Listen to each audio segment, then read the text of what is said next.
Bayu aja dadi rubikaning pamikir jining sira tak timbali maju. Apa wis antara suwe anggur sira ngadeg nang padha kanthi harjo Kakang Patih Kuntala Bau. Ayo nonton iki. Kata piloni grani tangane dupinan saderipun Kanjeng Jiwaji ingkang tandhani ngabdi dasar kula. Engipun saderipun Kanjeng Jiwaji kinangge wonten gampang. Ingin ngabdi sampun beber lampir kula tepak gelaran Jawi. Ngatur usianipun sedaya Parmara Praja kedhaipun kawula dalem. Malah saderipun nanti dawuh wonten Jawi gadhe mananging kumarasan pindha sinambi glapsu dunia menglepak naik senami dawuh timbal dalem rasmana ayo-ayo pindha sinam tirta wayu swindu wanci enjang. Kejawi saking menika Kepala kasat kalau ngatakan sembah saya ikut di ada foto watu-watu hei lo ini ingsun tomo Kakang Patih jeung sira saben sowan ngaturake sungkem marang ingsun monggo itu diniki ingsun bakal mundur keterangan kepiye darane kabeh para kawula munggahe Narapraja apa nglelake dawuh bebasan dadak menang sifat menang kori apa kaya dene warsa-warsa ingkang kapukur. Enggenipun para kawula boten wonten ingkang kira dhumateng sesanjeman kakiti saben warsa sareng ngapuraken gluguti glondhong pengarep wonten kaso dalem Kanjeng Jiwaji ayo niki. Pakaian kanggo iku tindak mesah lawas-lawase lan jeneng sira enggal prayoga manggon ngadep ana ngabiyantara Kakang Patih Kuntala Bau. Ayo niki. Sampun boten badhe kirang prayogi Kanjeng Jiwaji mengkono Kakang Patih Kuntala Bau. Ya gagu nggih andaya kusuma. Wonten dawuh pangendika Kanjeng Rama Jiwaji ora bakal samar. Negara Tasikmandra ya Tasikmadu ana tamu. Ana tamu sing ora bae-bae. Pasuryane wae putih kemprak kaya kapuk diwusoni.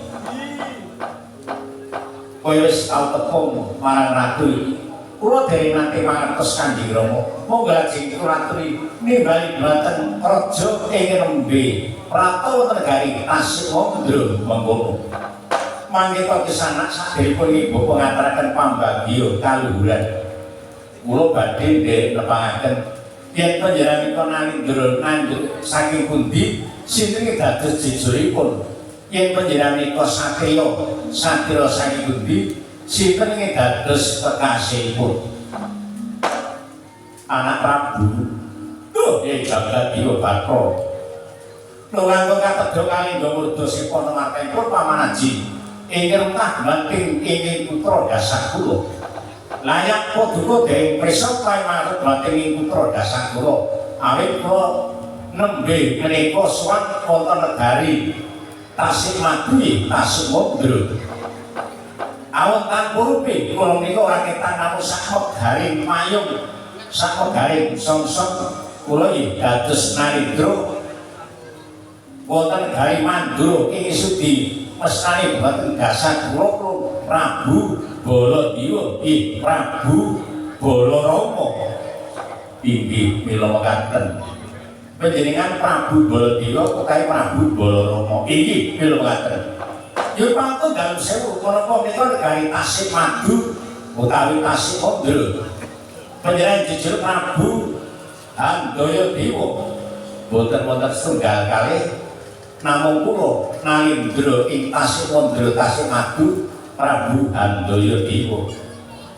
Yen wonten kepasan yogya lampah kula boten badhe sasar inggih anak Prabu Baladewa.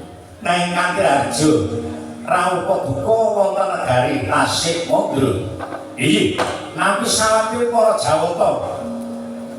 Boten kirang setunggal menapa pamanaji anggih kula sowan wonten negari Tasikmandra Tasikmadu. Kejawi saking menika senajan teko para kaset kepareng ingin putra ngaturaken sembah saya dikunjuk anda podo pawantu-wantu iki kula tampi pas sumpenan panjenengan utawi sembah panjenengan kula tampi kula peraken ndodho dawas sami-sami kosok wangsulipun Putih pangestu Pringbaka kunjuk anak Prabu Baladewa. Iya. Kalau tampil wae gawe tangan Kapulya Testaka tumantu jeje andadesna ber budi Balaksana gesang kula Putra Madyawada mekaten anggir Prabu Baladewa. Nggih. Wonten dawuh kang pengendika Kanjeng Rama. Kowe ngaturna sungkem marang anak Prabu Baladewa.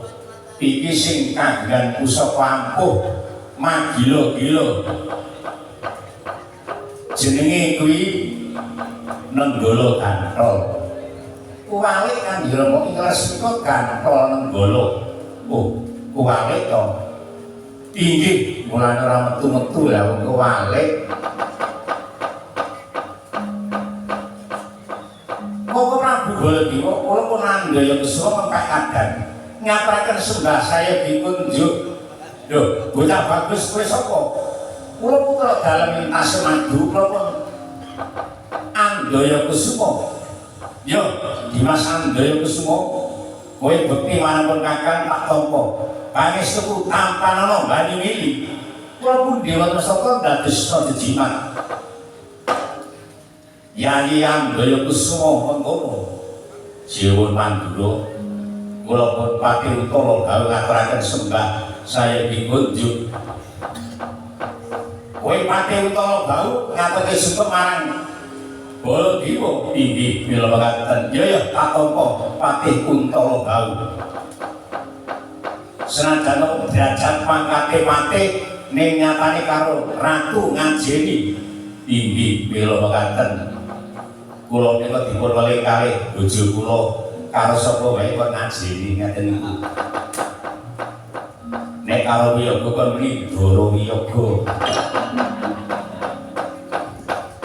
Masih ora-ora inggih mila mekaten. Menika welingi bojo kula.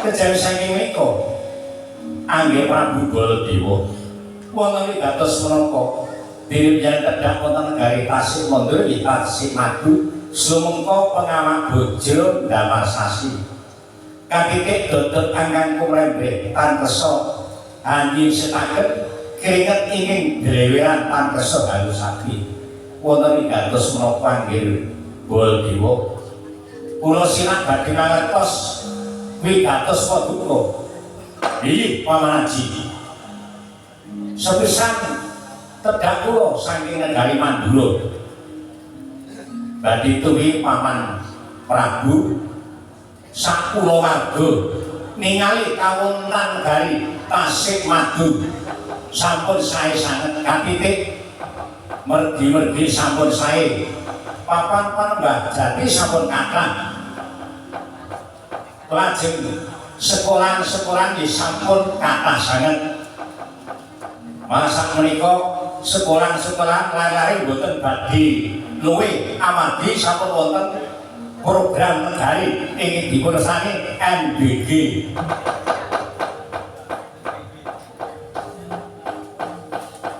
Orang tua yang ngopeni makan gratis. Ih, wale-wale menapa? Iki mongko kaping kalih kartu kala kula babarisan boten.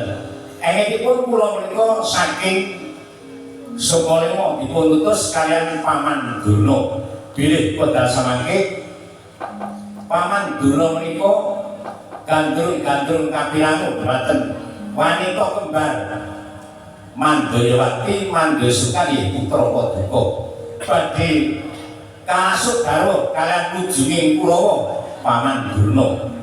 Para saking menika Paman kula aturi nampi penglamar kula ingkang putra sekaring Gedaton Mandayawati Mandayasumekar badhe kula boyong wonten Sukolimo kula dapaken kalian nujunging Kurawa Paman Durna. Mekaten Paman Haji dadosna penggalih Paduka.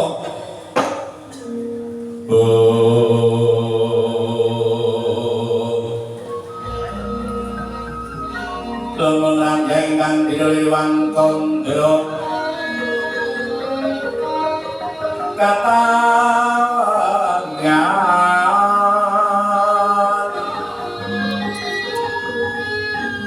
sumingpya sering katuritan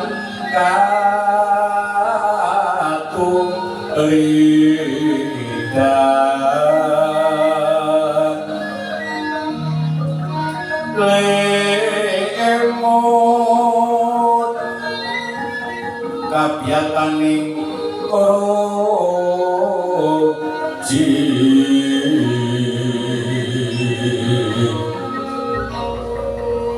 ramrem driya manawung driya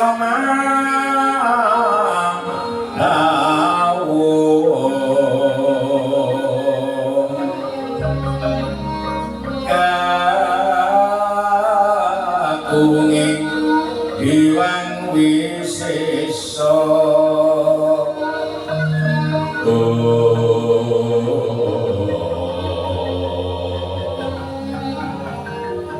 Tanana kang kuciwa raras Tanana kang kuciwa raras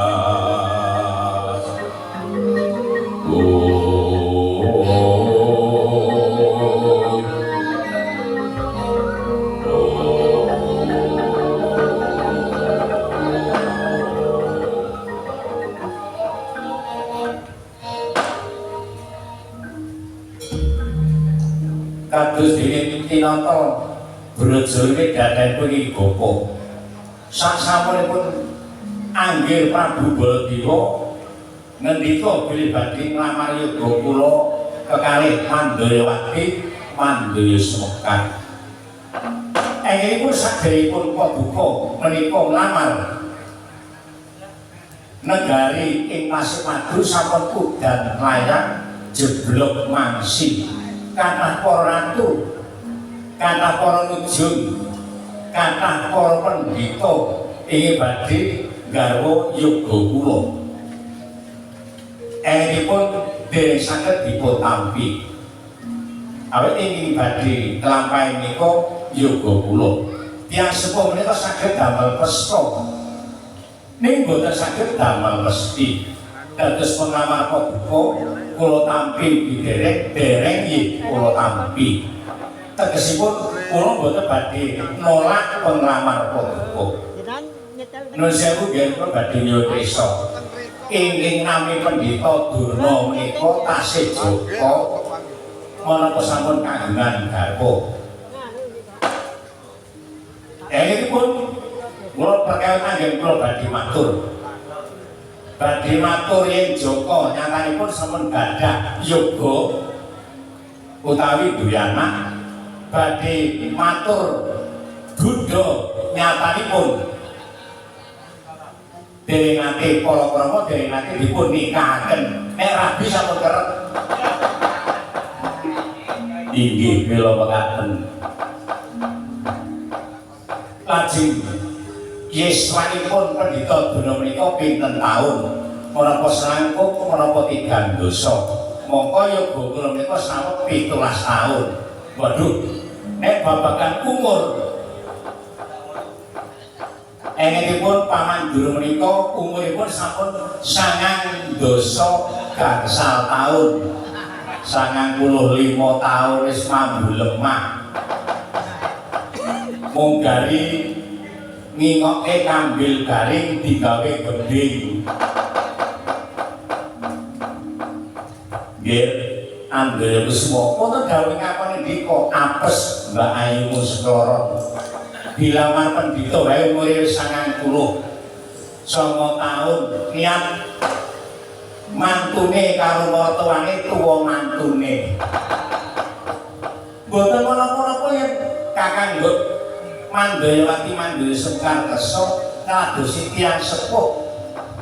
Binjang lajeng enggal pecah dados rondo kembang. Nek dadi rondo tenan omongno karo sing nyentem. Pirang bingung golek bojo iki. Inggih kula ngaten. Sakmenika ngeten nggih.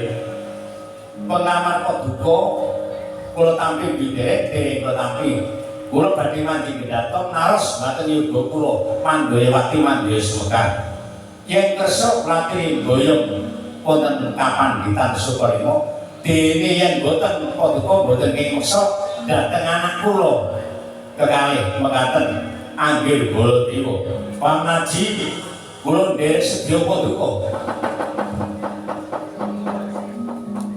Ratune Ratu Utama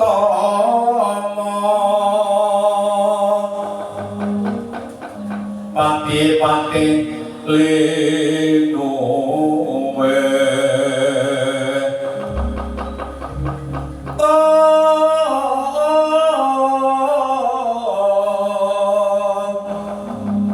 Pranayaka tias akaja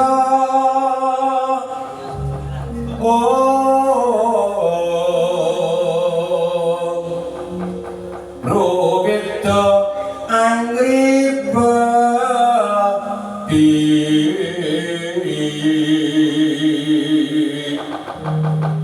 Malasayandodro tangkep jeje dendanya mangambak boyo mangambak boyo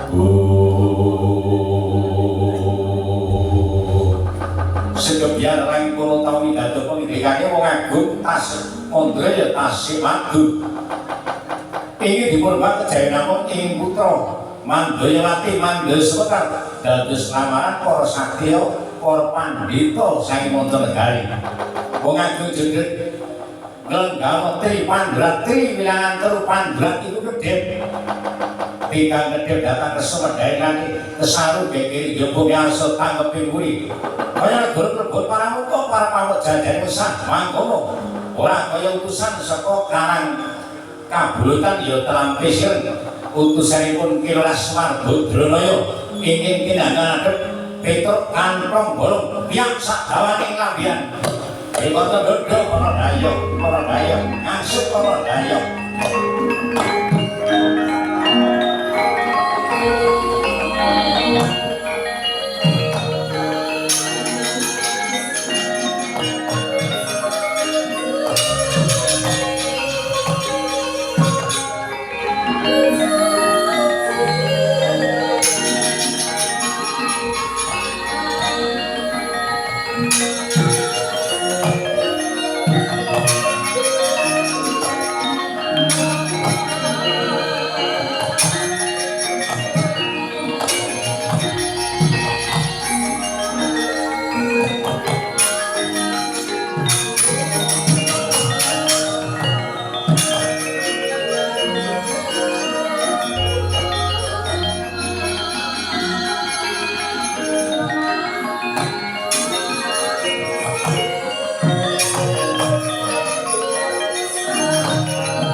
Nihan siswa kang gumatur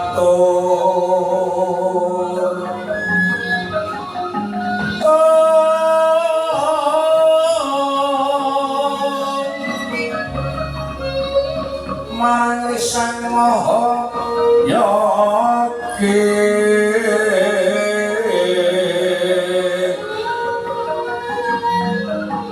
Sang Wipra Ngabdi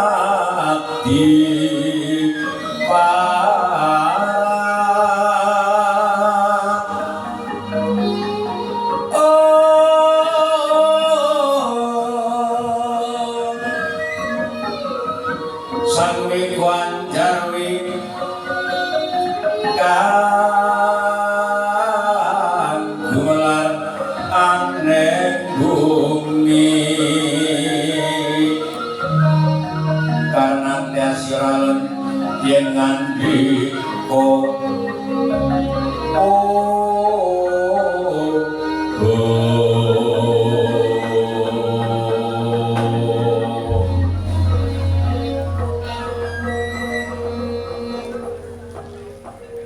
Anggaya Kusuma wonten dawuh ngapandika Kanjeng Rama wektu dene iki ingsun kaget matlor kaya bulus iki manungsa apa dudu lha kok dadi pasoyane mijawantah mongko sarwa dawa kucire dawa kae dhuwur irunge dawa janggute dawa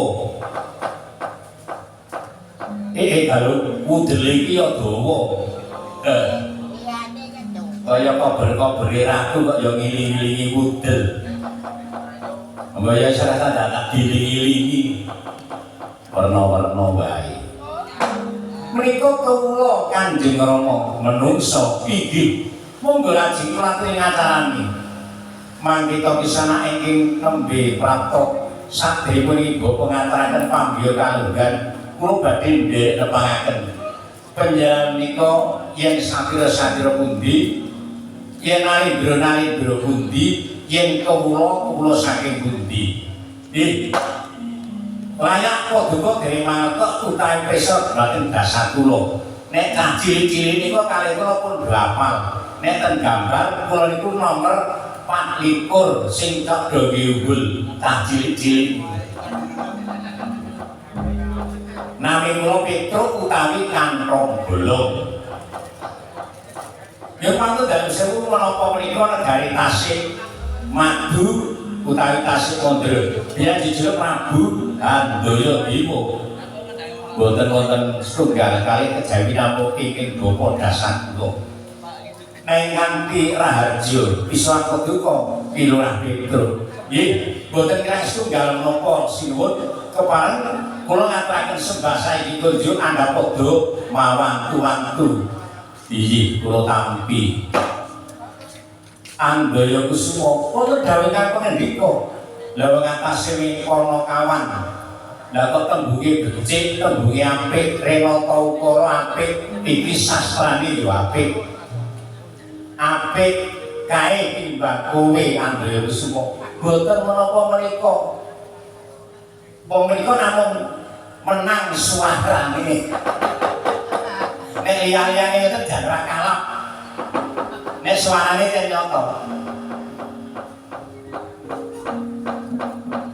kula trinampi pamuji kula Pilurah Petruk nggih kula pundi wonten saka tumandhi yojo andadosna bir budi balaksana Kira Petruk dene makan kula pun andaya kusuma. Kanthi raja pisan paduka. Nggih, nami pamujinipun Ndara andaya kusuma boten kirang setunggal menapa. Kula ngaturaken sembah saking kunjuk andhapa dumawantu-wantu. Inggih kula tampi Kilurah Petruk Kanthong Bolong. Kilurah Petruk kanthi raja Wiswan paduka wonten negari Tasmadu. Bayaran sinten? Kula pun Patih Kuntala Bau.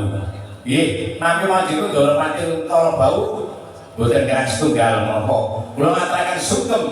Nggih, Kilurah Petruk kula tampi. Tanggone Patih Dawil Kasut dijebul Patih Kuntala Bau. Kejawi saking menika Kilurah Petruk dereng ngantos asap riwe asur napas kula badhe nyuwun pirsa. Wonten wigatos menapa yang terdamel negari Tasmadu semoga pengawak bojro damar sasi. Nggih, walane menapa tiyang agung sawantos pisan turi kangge dalem. Angka kaping kalih kanthi lampah kula babar pisan boten. Kula badhe kebun berenjang di Jawa sonten. Kasaraning tebu kula badhe nglamar. Siklus nglamar senes jeplak sanak bedaya simpi garwa dalem senes.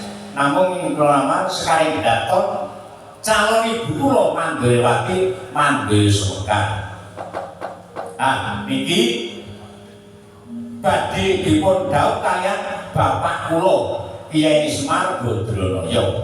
Merga pancen bapak niku saniki segandring-gandring kalih wanita kembali Manggayawati Manggaya Sekar.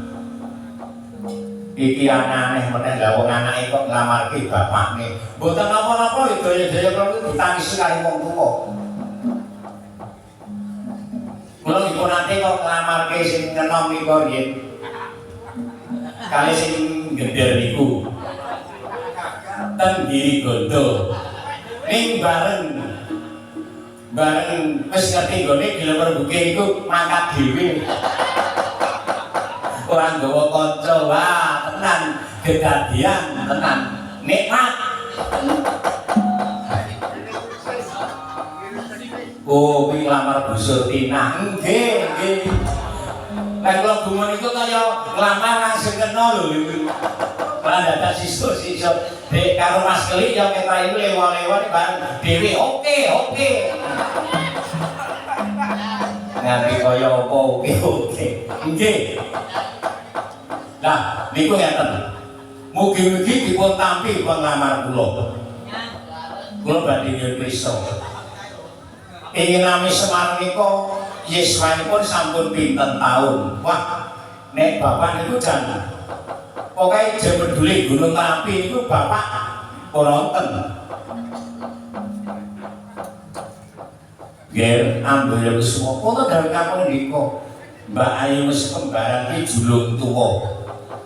Durna nglamar ya tuwa. Banjur Petruk nglamarke ya Semar kuwi tuwa. Nggih, ya mangko dalem sewu. Lah kok apes temen Kakang mbok kekalih. Lah kok selerane iki tuwa-tuwa. Mboten napa-napa, tuwa niku sing penting gemati kalih bapak kula.